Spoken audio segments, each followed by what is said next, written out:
You ever have someone try to tow your livelihood in the middle of harvest season because they didn't like how it looked from their patio? I'm not talking about a junk car or a broken lawn mower. I'm talking about a $300,000 combine, 12 tons of steel and sweat, hauled off like it was some abandoned shopping cart. Yeah, that happened. And the woman who did it had no idea. She wasn't just messing with a farmer. She was poking a federal contract with a stick. Let me back up a sec. I've lived on the edge of this tidy little HOA neighborhood for almost 10 years now. My land borders their manicured lawns and identical mailboxes. My cornfields wrapping around their backyards like a big green horseshoe. For the most part, we kept our distance. I did my farming, they did their barbecues and gossip circles, kids riding bikes and matching helmets, that kind of thing.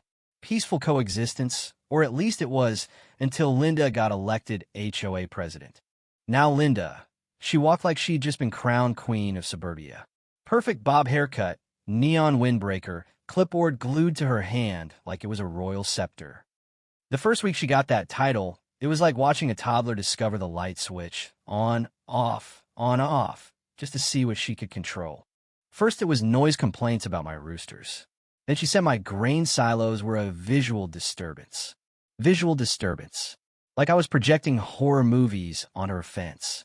But the real war started during harvest. That north field I work, 160 acres, isn't just mine. It's leased through the state under a strategic agriculture contract. Emergency supply chain stuff. When harvest season hits, it's go time. No delays, no excuses. The state doesn't care if someone's offended by the shape of a tractor. I was out there at sunrise, windows cracked, Johnny Cash humming through the cab, Dew still clinging to the corn. For a second, I thought maybe Linda would just let it go this year. By day 2, she was at the property line, arms crossed, staring like she was planning a military campaign. I pulled the combine to a stop, climbed down, waved. She didn't wave back. "You're disrupting the community's visual harmony," she shouted across the hedgerow. Visual harmony. I almost choked on my coffee. I told her, again, the land wasn't HOA property. It was state-leased farmland, county and federal jurisdiction. She snapped back. "It's within our visual domain." Visual domain. Like she'd unlocked some magical zoning spell. That night, I parked the combine like always, locked it up, headed home. Figured she'd send another passive-aggressive email blast. Next morning it was gone. Not moved. Not blocked. Gone. The gravel patch where it sat was empty. Just deep tire tracks leading toward the service road. There was a paper taped to my barn. Towed. Abandoned machinery. HOA safety oversight. I laughed. I actually laughed. Thought it was a prank. Then it hit me. She'd really done it. She'd called some backwoods towing outfit and had them haul off a state-registered combine in the middle of an active harvest window. And that's when I smiled. Because here's the thing. That machine wasn't just mine. It was logged under a live state agricultural operation. Towing it wasn't a nuisance complaint. It was interference with protected infrastructure. By noon, a state inspector, a sheriff's deputy, and a transportation compliance officer were standing on my field. And Linda, oh, she marched over in that orange windbreaker like she was leading a parade. The inspector asked her, calm as a Sunday sermon, "Ma'am, can you explain why you instructed a third-party tow to remove state-contracted equipment from active agricultural property?" She puffed up. It was a nuisance. Within visual range. He didn't even blink. Visual range is not legal jurisdiction. Her face shifted colors like a malfunctioning traffic light. I stepped forward. I've leased that strip for 6 years. You could hear the gears grinding in her head. Then came the twist she didn't see coming. The combine had a dash cam. It recorded the entire tow. Linda, standing there, pointing where to hook the chains. Posing for pictures. And my personal favorite, her voice clear as day saying, "This will show him who runs this neighborhood." I laughed so hard when the inspector played that back I had to sit down. The state classified it as interference with critical agricultural infrastructure. The tow company wasn't even licensed for heavy farm equipment. Fines stacked up. Citations followed. The sheriff paid her a visit. And suddenly the HOA queen wasn't strutting anymore. Neighbors started showing up at my gate. Apologies. Handshakes. One guy brought pie.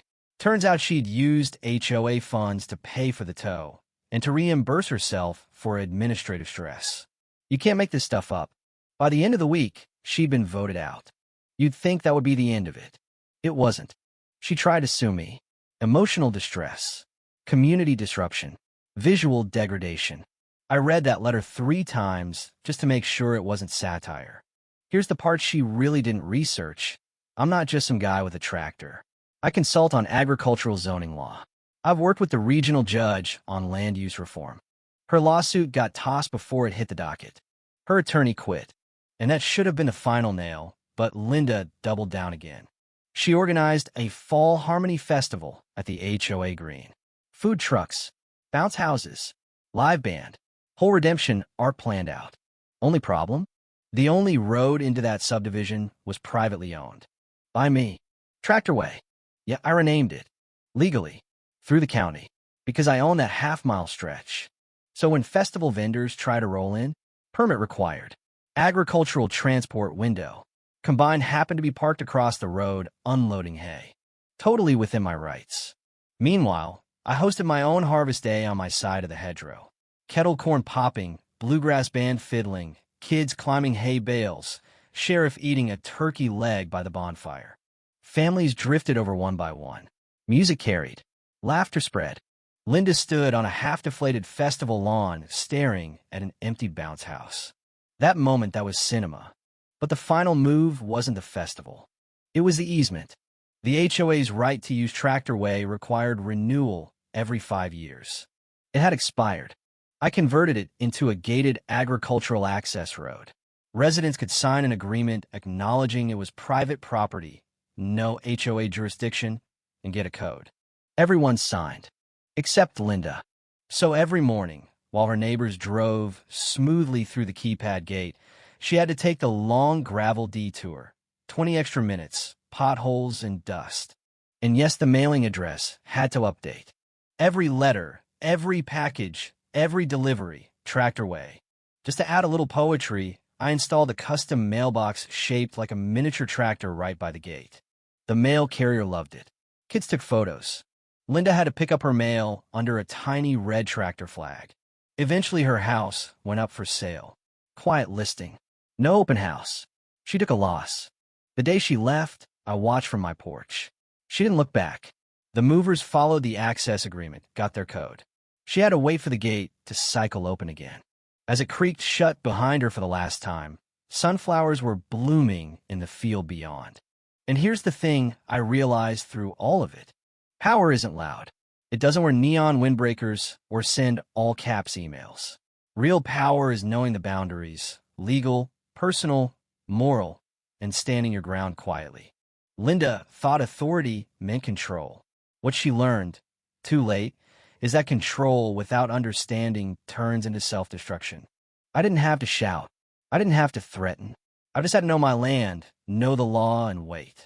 And in the end, the road she tried to dominate led her straight out of town. Now let me ask you something when someone oversteps like that. When they try to flex power they don't actually have, do you think it's better to hit back hard or just let them trip over their own ego?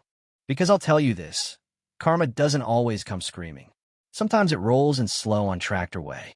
If you've ever dealt with someone like Linda, someone who thought rules only applied to other people, I'd love to hear your story. Was it justice? Revenge? Or just patience paying off? Drop your thoughts below. Let's talk about where the line really is between standing your ground and going too far.